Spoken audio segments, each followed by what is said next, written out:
Hello and welcome to another short season, I guess you could say, of our tropical weather coverage. So if you've been paying attention to the tropics, then you know there's an area of investigation that is in the, are about to enter the Caribbean. So I'll bring it up here. So it's sitting right off the coast of South America. Currently, it hasn't developed yet because of some wind shear. And also dealing with the remnants of Fiona. That is the hurricane that's moving towards Bermuda, moving to the north and east. Not a threat to us, but there is wind shear and dry air involved with that. That is inhibiting the formation of Invest 98L now, but there is a 90% chance of development. So why am I doing this video now? It's a long ways away.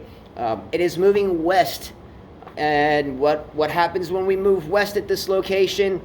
It can enter the Gulf of Mexico. So why am I doing this video this early, knowing that anything could happen? Because of the intensity models that I'm about to show you. And just from history, we know that storms that get into the Gulf of Mexico on this trajectory have a really good chance of causing major impacts somewhere on the Gulf Coast. So the water temperature is something that is really important currently. So we are currently in Mobile, Alabama. We live in Dauphin Island, Alabama. If you followed some of my other weather videos, you've seen some of the destruction that Carla and I have filmed. So it is record-breaking hot today. So here we are, September 21st, 22nd. And it's supposed to be 97 degrees today, real feel. Imagine how piping hot that water is. So the conditions are there. West moving storm, super hot Gulf of Mexico water, shallower water that can really get these hurricanes up and going. So here are some of the spaghetti models. I'll kind of move the screen a little bit. And here we are in this tip of Alabama here. That's where I'm sitting now. So the hurricane is a long ways away, so it's down here, but a lot of the spaghetti models are in agreement that at least it will make this type of trajectory. So they're pretty much in agreement in this area, and then, you know, hey, once it enters the Gulf, it's anybody's game. But I do recommend for sure anywhere on the Gulf Coast to keep your mind and eyes open on this one, as that Gulf of Mexico can really cause storms to pick up intensity. So here are some of the intensity models. Again, it's about an 80-90% chance that we have development once it gets into the Gulf of Mexico.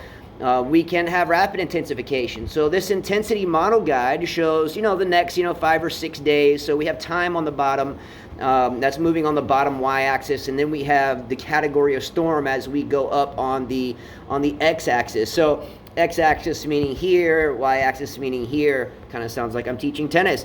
But, a few days out, we're entering the Gulf, and the computer models just start shooting up. Okay, that's just projected intensity as it gets further on in time, and if it gets into the Gulf of Mexico, and it looks like it will. So some of these models are projecting this storm being, a category 5 even on the CTC1 model. So keep your eyes on this one. There's not much to look at on the radar. Again, there's some wind shear involved. So we're not having any rapid intensification yet, but simply historically speaking, this time of year, hot Gulf waters, shallow Gulf waters lead to really strong storms. Anyway, for this storm, let's keep our eyes open. I really do hope that this storm does not make landfall for anyone on the Gulf Coast. If you watched my weather videos I did during Hurricane Sally, where our house got destroyed, and we were very lucky to live in a church for 7 months with 5 kids on the wonderful town of Dauphin Islands Baptist Church. We don't want to go through that again. So hopefully this thing somehow fades away, but it doesn't look like it. So anyway, don't forget to subscribe. I'll kind of start doing my daily videos, or every other couple hour videos as it gets closer in time, and we'll see what happens with this one. But hopefully it veers off, or some wind shear ends up affecting it, but it doesn't look that way right now. The projections are 80-90% of development. And prime conditions for intensification. All right, take care. I will see you soon. Much love. Vamos. And don't forget to be kind, because everyone you meet is fighting a tough battle. Peace.